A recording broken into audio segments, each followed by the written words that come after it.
গণেশ, এদিকে আয় তো। কি হয়েছে বাবা? তোর ফোনটা দে তো দেখি। আরে এটা কি করলে?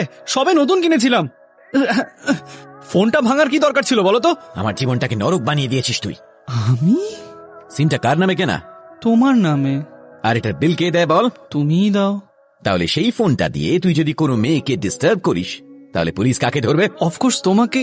সিনিয়র আইএএস আইপিএস অফিসার্স আমার কেবিনের বাইরে ওয়েট করে শুধু আমার সঙ্গে কথা বলার জন্য। একজন এমপি আমাকে অভিযোগ করলেন, স্যার মেয়েদের ডিস্টার্ব করা বন্ধ করুন, নিজের বয়সটা দেখুন, এসব করা আপনার ঠিক নয়। তোর জন্য আমাকে লেকচার দিয়ে গেল। ওর কাছে আমার সম্মানটা কোথায় গেল বলতো? শুনি কার কপাল পুড়লো? আমাদের এলাকার এমএলএ। আরে বাহ, এর থেকে কম্পোস্টের মেয়ে পেলি না? তুই তো দেখছি বিধানসভাটাকেও ছাড়লি না। কি আনন্দের খবর তাই। তুই চুপ কর।